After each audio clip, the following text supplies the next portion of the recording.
hariho abana bataronse ibintu ariko baronse urukundo rw'abavyeyi. Uyu munsi barimwe abantu bateye ubwoba, ariko abandi baronse ibintu ariko ari ba mayibobo. Uriko uravyumva?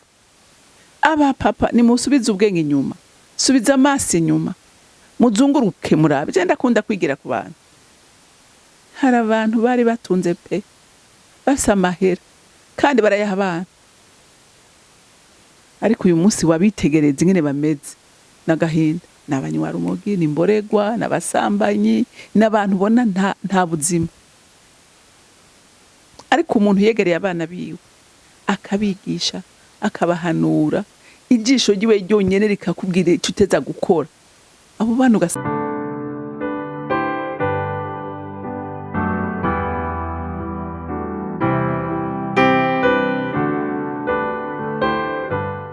Shalom bakunzi ba RUGO TV, turabaramukije mu izina rya Kristo Yesu, tubaha kaze kandi mu biganiro tubashitsako. Uyu munsi tugize umugisha wo gusubira guhura namwe no mwakino kiganiro. Ni ubuntu budasanzwe tuba tugiriwe mu biganiro mu ijambo ry'Imana mukunda gukurikirana. Muba muri kumwe n'uyu muvyeyi mubona kuri kamera. Reka dusabe yongera baramutse. Ndabaramukije bakunzi bacu ba CANAAN TV dukunda gose. Imana yo mwijuru bampera umugisha. Amen, amen. Ozi ko nandi mu bakunzi bawe. Wewe uri umwana wanje. Amen. Twe mon fils. Amen. Umuntu twamana imisi yose gahemwe. Ibaze. Niyo utari yumva kuri umwana wanje bizaba bikomeye. Oya ntibikunda neza kuba ndiwe ko nenda byumva. Cyane ko cyane ko ndi mu bantu babanza kumva ibiganiro mbere yuko abandi bashikira. Urumva ko biba ari umugisha cyane, nteza kuba ndi mu bana bawe ba hafi. Cyari cyari kintu ngomba kukwibariza. Sa ujya kenshi haraho umuntu avuga ikintu ubugira kuravuga ikintu we kitariko kiragufasha. Biragoye nuko gifasha abandi. Wewe ibiganiro biragufasha. Maze kwiga ibintu byinshi cyane. Okay, je ndashaka unshingire intahe. Uyishingire n'abakunzi ba Hori. Mbwira mu biganiro tumaze gukora ikiganiro vraiment uvuga uti jewe iki cyarampumuye amaso, cyaramfashije kugira twumve ko bitadufasha natwe rega nta kamaro byo babipise. Niko biri. Mbwira nshingire intahe. Nafashijwe n'ibiganiro byinshi, ariko ngiye kuvuga ikiganiro kimwe twingeze gukora mu ntango tugitangura muri CANAAN TV. Cyari ikiganiro kigaruka ku kuntu abantu abavyeyi canke abo mu rugo couple, umukenyezi ashobora gufata abakozi bo mu nzu yiwe. Ni ikiganiro cankoze ko cyane kubera n'abantu batitabwaho. Umenga n'abantu b'ibikoresho, nta numenya ko baruha, nta numenya ko nabo bakeneye kwitabwa ngo bahabwe affection. Umenga ni kujya dukoresha ikiyiko, kujya dukoresha, umenga niko nabo tubakoresha. Ariko igihe wigisha kwica kintu carankoze ko cyane. Ndavuga ati wow. Urazi gateri sa umuntu afata nabo umukozi ntaba yikunda ndabikubwiye. Kandi n'umuntu yoba bikora adafata neza umukozi, nagira ndakubwire ngo nta bwenge bwinshi ufise. Uti gute? Ibaze umuntu asigarana inzu yawe nibirimwo vyose. Ibaze umuntu asigarana ibifungurwa byose mufungura ari wabitegura. Ibaze umuntu asigarana abana bawe. Umukozi abagufitiye ubuzima imbere inyuma y'Imana. Imana numva nifise ubuzima bwacu, ariko n'umukozi afise uruhara rukomeye. Je haraho ndavyiyumvira, ugasiga televiziyo, ugasiga intebe, ugasiga amasahani, ugasiga tu, kuko hari n'abatugara ivyumba. Abandi abavyeyi bagasiga inzoya zabo bakazibasigira. Mbega yo mushiramo uburozi naho. Mwabavyeyi mwe nukuri ndabinginga, umukozi bumufata neza, niyo vyanse ko mwumvikana umusezere mu rufasoni, umuhereza amafaranga yiwe yigire. Nukagirane beef n'umukozi ukoresha, kuko yoshobora kugukorera icyo ashaka cyose. Igihe rero umukunze nukuri atari igipfa mutima ntiyoreka kugirira neza nawe. Ego vraiment. wibaze ko hari n'igihe bishika umuntu agafata umwana we akamuhereza umuyaya ariko agafunga isukari muri stock akahugara ntaba gishobora guha akantu keza umukozi uwo muyaya mucungiye umwana. Wibaze umuntu kumuha umwana yakuvuyemwo ariko ukamwima isukari Ngenda kubwira ikintu kimwe, Imana yo mwijuru irabizi, n'umukozi yoba yaciye wanje wese ndazi ko hari abariko baranyumviriza, abanyumviriza, nta mukozi no ushobora kugarana ibyo kurya ngo ndiko ndamwima ibyo kurya yega nawe arakeneye kubaho, arakeneye. Mana yanjye kangira ngo nta ico cyaha nta kuko numva iby'agaciro si ibyo kurya gusumba ibyo ntunze mu nzu. Oya, iby'agaciro si ibyo kurya gusumba ubuzima bwanje, yo gukorera icyo ashaka cyose. Oya, nukuri twirinde, dukuri umukozi umuhe afungure nk'abandi bana, n'umwana mu rugo afungure neza. Hariho abantu usanga base n'udukono tw'abakozi kaje nta gakono k'umukozi kaba. Oya, ndakaba Ego. Murakoze cyane. Ikindi cyamfashije ndiko nashingiye ntahe abantu. Ikindi cyamfashije reka mbwire abadukurikiye ko sindabivuze nkubera ari umuvyeyi wanje, ngiye kubivuga nk'ivyo nabonye mu by'ukuri ibintu twigisha. Nabonye atari ibintu umenga ukuye hariya n'ubuzima, ni ibintu niboneye. Nimba utubwira gusenga, narabonye usenga. Uyu muvyeyi yavyuka mu gitondo ca kane, igihe cyose yonje ngo dukore ikiganiro sanga ari karasenga asoma ijambo. Ni ibintu nakwigiye ko nsanga ibyo utubwira si ibintu by'amajambo, ni ibikorwa n'ubuzima. Kandi by'ukuri ibintu bihezagira abantu si ibyo abantu bavuga, ni biriya bintu umuntu ari kijyari nico gihezagira abantu. Urazi gateri sa igihe wavuga ngo uraje kuvugira Imana, ukavuga ibintu wikuriye mu mutwe, ntacyo vyomara. Rero ijambo ntarisomye ibi ndababwira ntavyo noronka. Nk'ikiganiro twakoze ryari dufate kijya c'icaha, none ntabonye ibyo vyangene bikurika ngo ndanakwereka akarorero, no bikura he? Kandi ntasenga, erega nta mavuta noronka, nta n'ibyo noronka mvuga ngo bifasha abantu. Uyu munsi naho bahafashwe umuntu umwe nuko mpemu yera bayaherekeje ico kintu. Rero umuntu adasenga shakureke kuja kubwira ibintu abantu, kuko uri kubabwiriye amarangamutima yawe. Ora abantu ntibakeneye amarangamutima, bakeneye mpemu yera tanga ibintu. Ico gituma rero umuntu atagira. Kandi gusenga atiyeri ngenda kagarukeko, gusenga si itegeko, gusenga n'ubuzima. Kujya umuntu adashobora kuba atagaburira uyu mubiri, niko n'impwemu yacu idashobora kubaho utayigaburira ijambo udasenga, kuko impwemu igaburirwa n'ijambo no gusenga. Rero ntako woshobora impwemu yawe, kandi twarabonye ko umuntu ari impwemu.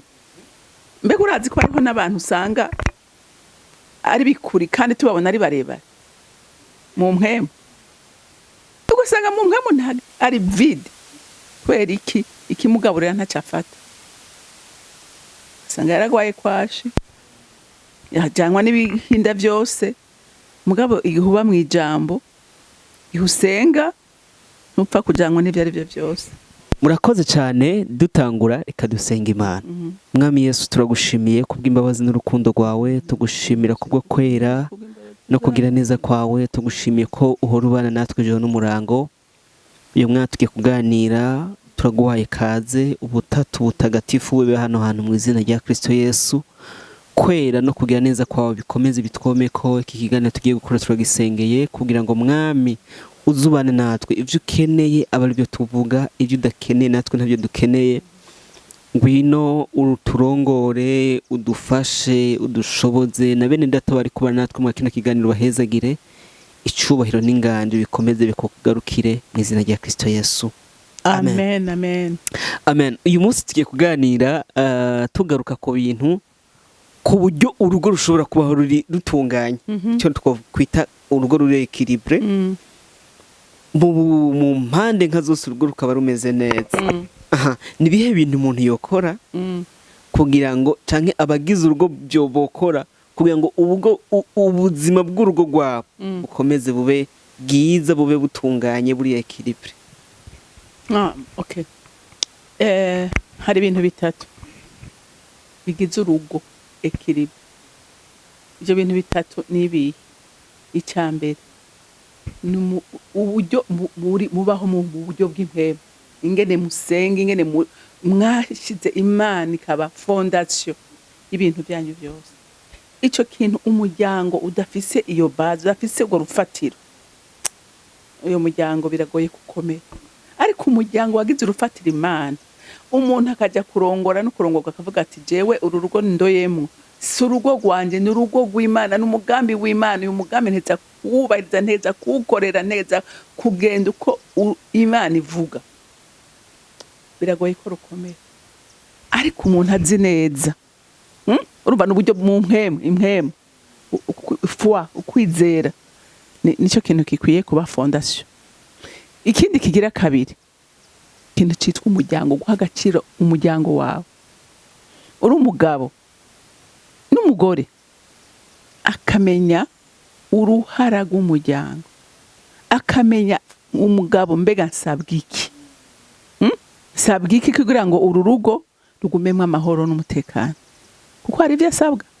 Umugore akamenya mbega jeho nsabwiki kugira ngo mbere umugisha uru rugo, mbega abana basabwiki.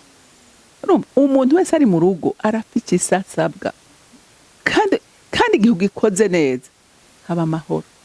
Ikigira gatatu, uteza gukorera urugo rwawe, uteza guhaguruka ugakora. Rero ibyo bintu bitatu, ukwizera, famiye, ibikorwa, ibyo bintu bitatu ni ibintu ngenderwa ko mu muryango. Umenya ingene mu bitonde, kumenya kimwe cyose ikibanza gikwiye gufata mu buzima bwawe.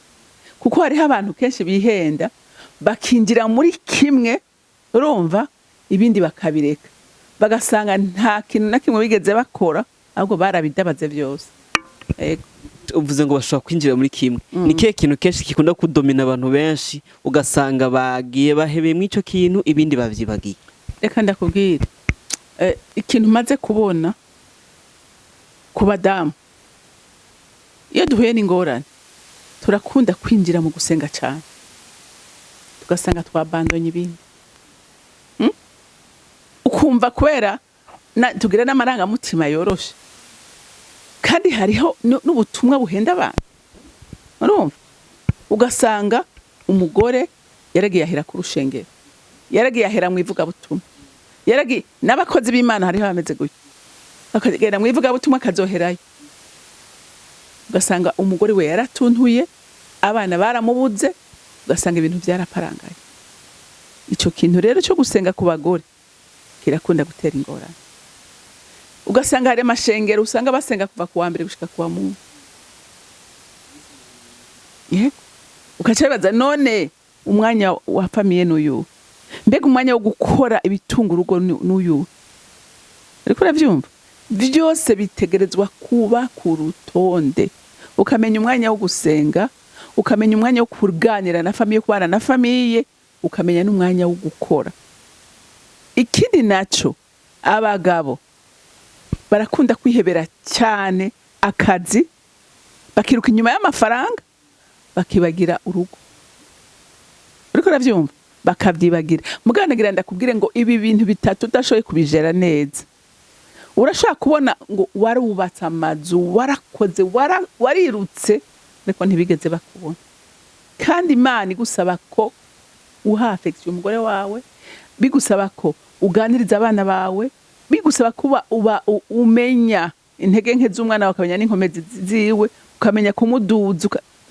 Ugasanga yarihebeye akazi, yarihebeye gusenga. Uriko uravyumva, famiye arayicana. Canke nawe akaguma wundikiriye abana, ntashake no gusohoka ngo nabasengere, canke ngo anje no kubaronderera. Urumva vyose hateza kuba equilibre. Murakoze. Hari kindi mwavuze ko kintu cerekeranye no kwitaho urugo, mbega tuje kuvuga igice cy'impwemu, ariko tuvuze ko hari n'abantu benshi babihungiramwo. Tubwire ni gute ko ikintu c'urugo umushinga nateza kwitaho, ni zihe responsabilité ziwe z'indani mu rugo, n'umukenyezi nizihe ziwe hamwe n'abana nizihe responsabilité canke nizihe nshingano canke nibihe bintu bateza gukora kugira ngo kumbure indani mu rugo bakomeze kubaho ibintu bimeze neza. Urumva Imana je bugenda babwire gabasha iki gitabo turakwiye kukigira umugenzi. Mbega Imana ivuga iki ku mugabo? Tumaze kubivugana ko kenshi, reka no usubire. Umugabo Imana yaramubwiye ngo Eden, ninavuga Eden wumva uru rugo ndaruguhaye, ni we uruhesha umugisha. Uhesha umugisha no kuvuga iki? Ni we urusengera. Ujye turabe umugisha utangwa n'umutwe. Ifo kuba umuntu afatana n'abana biwe, afatana n'umugore wiwe, bakicara bagasengera hamwe nayo b'iminota 5, ukatura ijambo, ugatoza indero abana bawe, ugateza n'indero umugore wawe, kuko ordre yose ishigwaho n'umugabo. Ariko uravyumva kuko niwe mutwe. Imana iza kurondera umuntu ntihamagara umugore, iza kuraba umugabo, itagenda iraba umugabo inyifato yiwe. Nta mikindi kigira kabiri. Uzi neza ko wewe uteza kurinda ikintu cyose coza guhungabanya urugo rwawe. Ibihungabanya nibiki? Hari n'igihe usanga n'imiryango ihungabanya. Hariho abagabo bakarekura abagabo babo, bakabarekurira abanyina, bakabarekurira iwabo, bakabavogera. Uteza kumuproteja, niyo nshingano ufise. Naho yoba afise ikosa, muriganira muri de. Kirazira kumwe expose mu biwanyu. Ni muganire muri babiri, umugore wanje mwiza nkunda, ibi nibigerageza uhindure kugira tubeho amahoro. Kandi iyo uhanura umuntu mu bugwaneza no kurarumva, muga ntumufokere, ntumwimiriye. Hariho abagabo bimiriye abagore, urumva? Kandi uteza kurukorera ukaraba re bezwe hamwe, mugashira hamwe mukicara ati biba bike biba byinshi, ibintu bimeze gutya, tubikore gutya, mugisha inama, ntumwereke ko ataca amazi. Nawe bituma akwiyugurura, bituma nezerwa. Hanya umugore nawe menya ngo uri inkingi ikomeye y'urugo. Uriko uravyumva? Imana yavuze ngo ni wewe mufasha. Ahari fayi, ahari ahantu bitagenda neza, uzuze reka kujana ubwambure bw'umugabo wawe hanze. Sivyo? Nta mukristo dukwiye gufuka. Hama urabi utondeka ibintu, kuko Imana yagushizeho ngo uze gutondeka, uze kuryosha. Uriko uravyumva? Witeho inzu yawe, witeho abana bawe, witeho umugabo wawe, urabe mbega yambaye gute, mbega bafungura gute, mbega uriko uravyumva? Ukababa hagufi. Hariho abagore urabuka bati none araba umuntu. Eka n'umukozi kugira akora ibintu bigire neza, nuko haba hariho urutonde washizeho. Urutonde rushigwaho n'umugore. Hama wubaha umugabo wawe.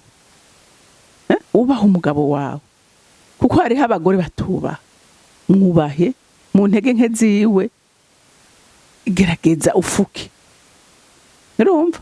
Hanyuma abana nabo muteza kumvira abavyeyi. Umwana atumvira umuvyeyi, umuvyeyi akubwiye ati ntugikore, kireke. Niba utanacumva, fata umwanya ugira uti je nagikoze kirya kintu, muganda keneye unsigurire.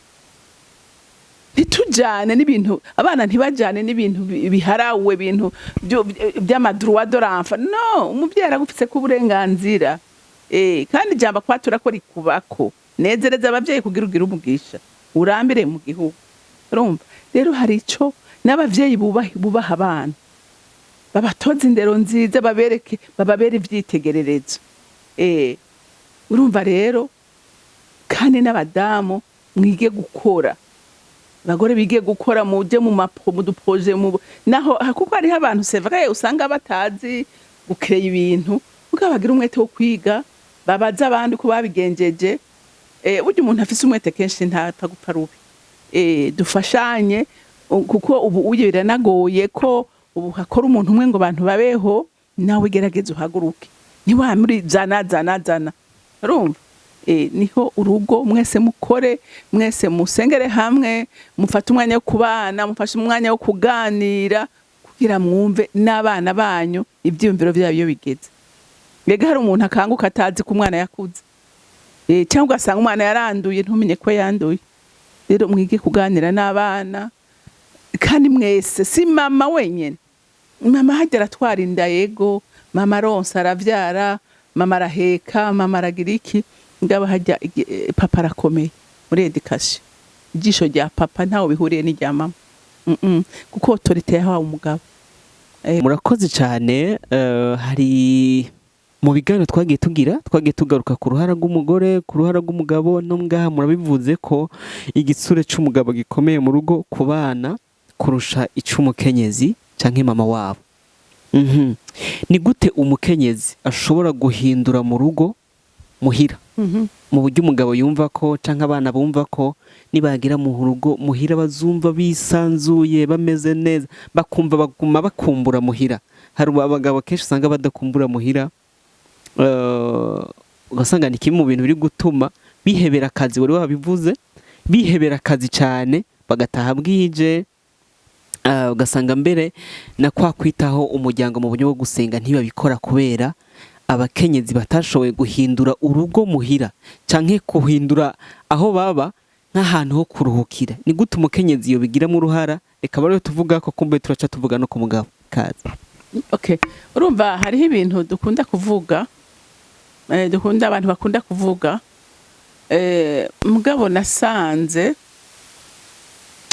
hariho kuri bamwe bahora bahunga nk'ingo zabo kubera atasukura iriho. Haba hari umudamu afite imico mibi atazi kumwakira neza, ariko aragorana umwanya wose, cyangwa ugasanga n'ahantu madamu ntiyitaho ibyo gikoni, ntiyitaho byo gufungura, ugasanga umugabo anezerwa no kwibera kwirigara. Hari aho biva kuri uyu, ugasanga ntabyifatamwo neza. Mugabo sinovuga ngo ni bose, sinoze kuvuga ngo ni bose, ngo bose ngo bameze gutyo, ko hariho n'ababikora ariko ugasanga ntibanaza. Ibyo nabyo biva kuki? Biva kuri bya bintu abantu batazi uruhara rwabo, kandi umugore akabikora neza vraiment. Ugasanga yarakoze isuku muhira rirahari, ugasanga n'umugore ari agréable, ugasanga n'umugore azi gutegura mu nda, azi guteka, umugabo ntazi kubiha. Rero kenshi hari aho usanga biva kuri bimwe twavuga bya byaha bya karande bifata abantu. Ugasanga ari umwuka utuma uyo muntu aguma ariko arayerera.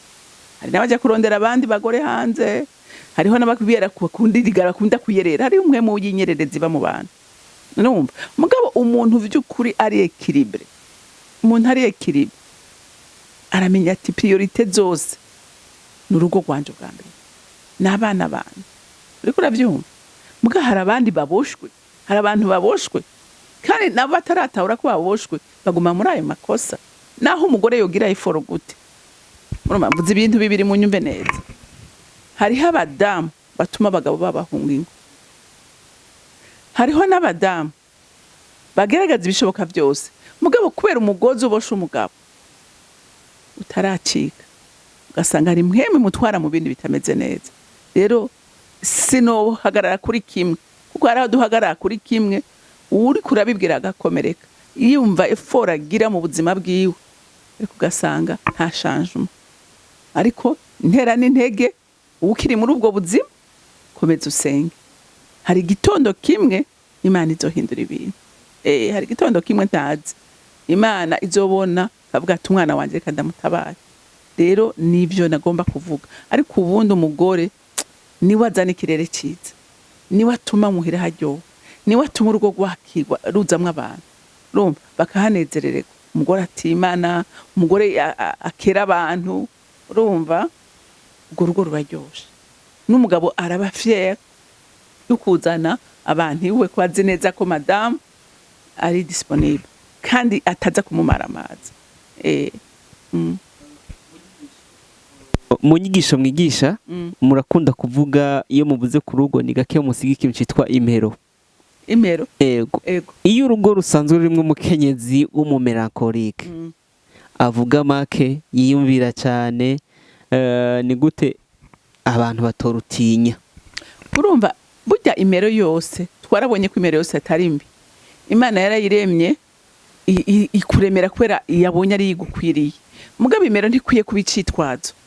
Muriko uravyumva? Iyo wamaze kuyimenya ugerageza kwiyadapta.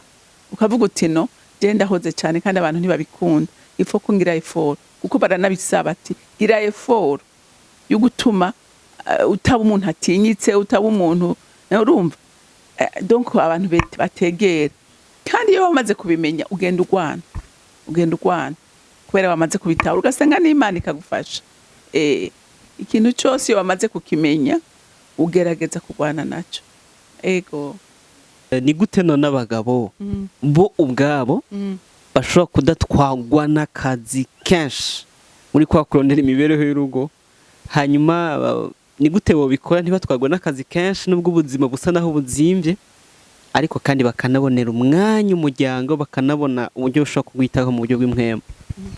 Urumva byose nagira birakunda severe gushikira abantu b'abagabo, akumva ko kwiruka kurondera ibintu, guha ibintu abana, guha ibintu abagore, yumumenga birakwiye. Hari n'abavyitwaza, we hari icubuze biki nibiki.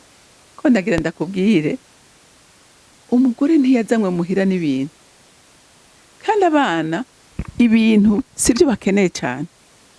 Hariho abana bataronse ibintu ariko baronse urukundo rw'abavyeyi. Uyu munsi barimwe abantu bateye ubwoba, ariko abandi baronse ibintu ariko ari bamayibo. Urubura vyumva? Aba papa ni musubiza ubwenge inyuma, subiza amaso inyuma, muzunguruke murabe. Je ndakunda kwigira ku bantu. Hari abantu bari batunze pe, basa amahera kandi barayaha abana, ariko uyu munsi wabitegereza ingene bameze n'agahinda. N'abanywa rumogi, n'imboregwa, n'abasambanyi, n'abantu bona nta buzima. Ariko umuntu yegereye abana biwe akabigisha, akabahanura, ijisho ryiwe ryonyene rikakubwira icyo uteza gukora, abo bana ugasanga n'abantu b'abagabo. None gerageza wiyumvire, warihebeye akazi, none ako kazi uri kugakorera abandi. Ako kazi uri kugakorera abandi. Ayo mafaranga uri kurarondera, uri kuyaronderera andi, uri kuyaronderera wewe wenyene. Ari wewe wenyene d'accord, komeza. Mugabo ni babuze uti ndiko ndondera uruvyaro rwanje.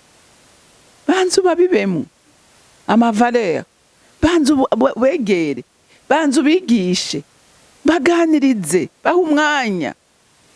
Burya nta kintu kiba kiryoshe nk'umuvyeyi afata umupapa akicara n'abana biwe, canke agafata umwanya akavuga ati uyu munsi ndafata umwana umwe dutemberana ntware, canke numvirize ndamuganirize, numve ivyumviro vyiwe aho bigeze. Uriko uravyumva? Ugasanga n'abantu baraho nta makuru. Rero nukuri ubutunzi ni bwiza buragahezagirwa ko turabukeneye, ikintu cyose gikeneye amafaranga, mugabo si yakwiye gufata ikibanza cy'imbere. Si yakwiye gufata ikibanza cy'imbere.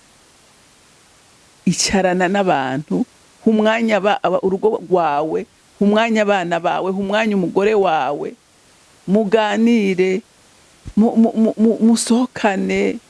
Urumva umwe yiyumve mu wundi, abana biyumve nk'abavyeyi. Erega hariho n'abana bumva nabase binjiye baja kwinyegeza. Niraterere. Ngo niyo mwana azova mwiki, uyo mwana uri kuboya mwiki, nawe nibyo azokorejo. Rero niba ushaka ko abana bawe bazoba equilibre mu ngo zabo, tanga karorero keza. Ibyo uri kurakora biba biba byiza, nimba turi kurabiba nama ndiko ndabivuga. Ni wawe rero uri kubiba gutukana, kugwana, kurara hanze, uri kurabiba, kuboregwa, ubusambanyi, uri kurabiraga abana bawe. Nuko rero numva ngo umuntu wese namenye ngo ivyo nkora byose reka ndabikore kugira ngo siga umurage mwiza. Wa murakoze. Turangiza ni kihe kintu giye gusengera abantu badukurikiye, bakurikiranye kino kiganiro, bumva hakiri hagahaze mu ngo zabo? Ni kihe kintu giye kubasengera? Je kintu nifuza gusengera urugo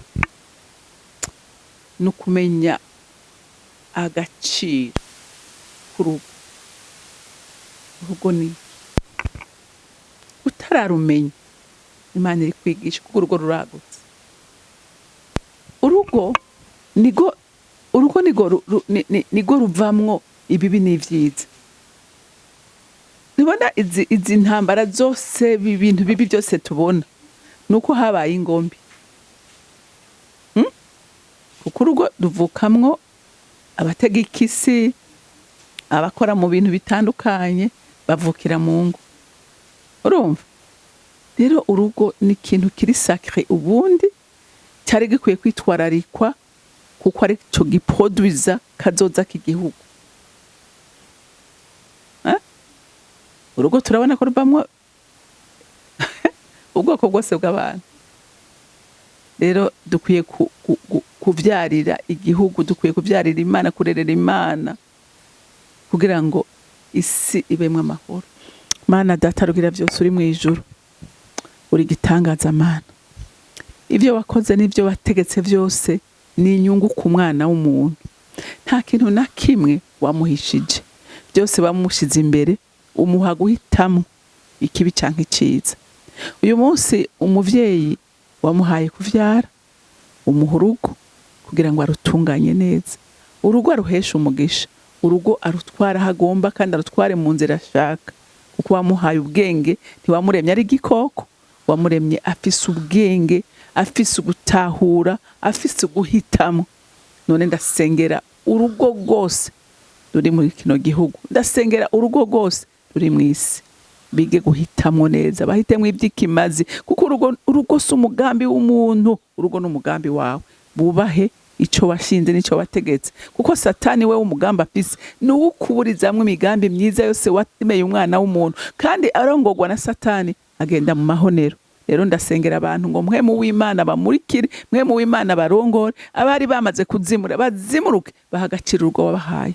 Uzoba ukoze wa Mana we. Ndabizi neza imigambi udufitiye si y'ibyago habana ariko ni y'amahoro. Kandi n'ibi biganiro tugira, Mwami Imana ndasaba mpwemu yere ngo abiherekeze, bishobore gushika mu bantu benshi, bibe partage mu bantu benshi, kugira ngo bizibe babere inyungu. Umuntu yinjire mu kintu azi neza kwaje gukora igikorwa c'Imana, kandi azobazwa imbere yawe.